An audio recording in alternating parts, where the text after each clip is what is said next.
Hello and welcome back to our Literate channel's UGC NET Literature Concept Series. I'm Kanan Prasad and today we are exploring another essential concept in poetic devices and forms that has appeared in previous UGC NET exams. Today's concept is elegy. This significant poetic form has been featured in several UGC NET examinations and falls under our poetic devices and forms cluster. Let's examine elegy. The term derives from the Greek word elegia, which refers to a song of lamentation usually accompanied by a flute. The elegy has been a significant poetic form across numerous literary periods from classical antiquity through medieval, Renaissance, Romantic, Victorian, modern, and contemporary literature. It has evolved considerably in form while maintaining its core thematic focus on loss and contemplation. The earliest elegies date back to ancient Greece in the 7th century BCE, with elegy couplets used by poets like Archilochus and Simonides. In English literature, the elegy tradition evolved through medieval poems like The Wanderer and Pearl, Renaissance pastoral elegies like Milton's Lycidas, and reached a culmination in Thomas Gray's Elegy written in a country churchyard, which established many conventions of the modern English elegy that continue to influence elegiac writing today. Simply put, an elegy is a poem of serious reflection, typically a lament for the dead or a contemplation of loss characterized by a tone of melancholy and meditation on mortality, transience, and remembrance. Key features of the elegy include expression of grief, loss, or mourning, meditative or reflective tone, movement from lamentation to consolation and acceptance. It often employs formal elements like quatrains and iambic meter. Frequently uses pastoral imagery and natural settings. It may include conventions like the pathetic fallacy. It often contains broader philosophical reflections on mortality and the human condition. For UGC NET, remember that Thomas Gray's Elegy written in a country churchyard exemplifies the form's combination of personal mourning with universal reflection, lamenting not only individual deaths but also the unrealized potential of common people, a socially conscious dimension that influenced later elegiac traditions.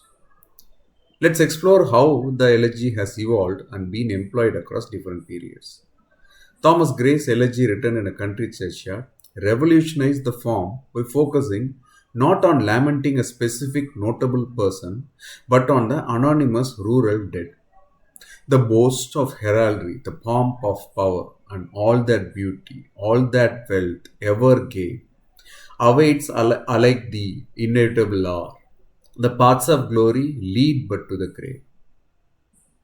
This lines from Take a Democratic Turn made the elegy more universally relevant while maintaining its meditative quality.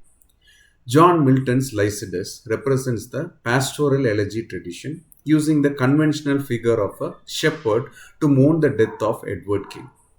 The verse goes on like this: Yet once more, O ye laurels, and once more, ye myrtles brown, with ivy never sere, I come to pluck your berries harsh and crude.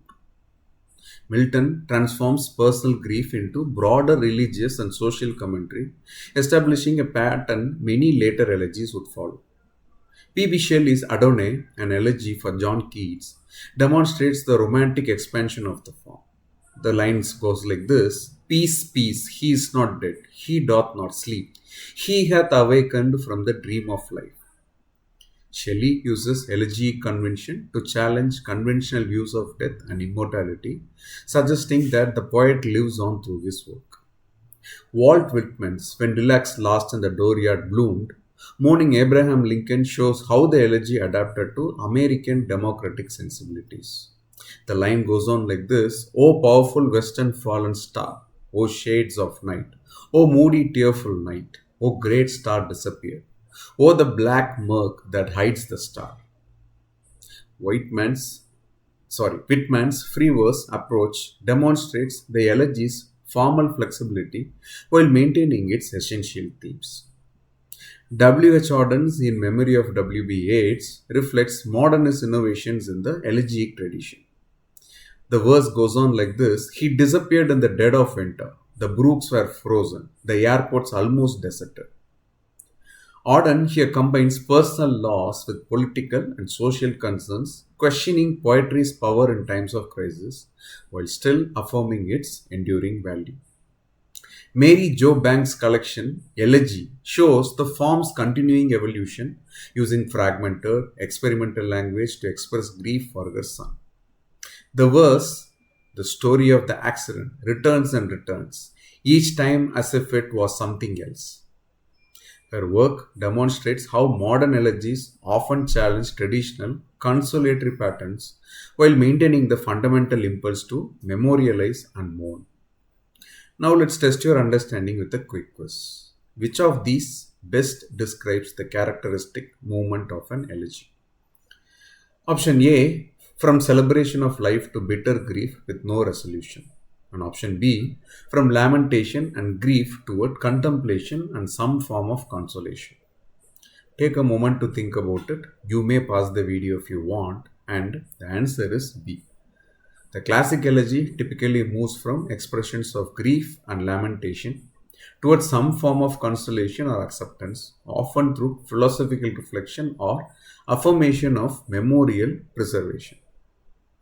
Option A describes a movement that lacks the resolution or transcendence that characterizes most elegiac poetry, which traditionally seeks to transform grief rather than simply express it.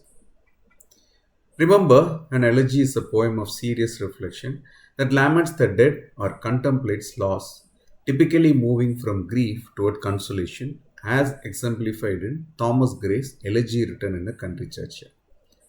For your UGC NET exam, be prepared to identify elegy conventions and distinguish this form from other mournful poetic types like the dirge or threnody. Questions shown in the video may or may not have been directly questioned in the UGC NET examination.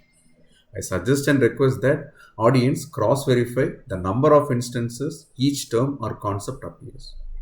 If there is an error, please check the description box for corrections. I would also suggest that you can watch the video and optimize it to 0.75x or 1.5x according to your convenience for seamless watching of the video. In our next video, we'll explore another important concept from our cluster. Thank you very much for supporting Literary channel and also watching. Please feel free to comment below on any queries you may have about the terms in the video. See you in the next video. Happy learning.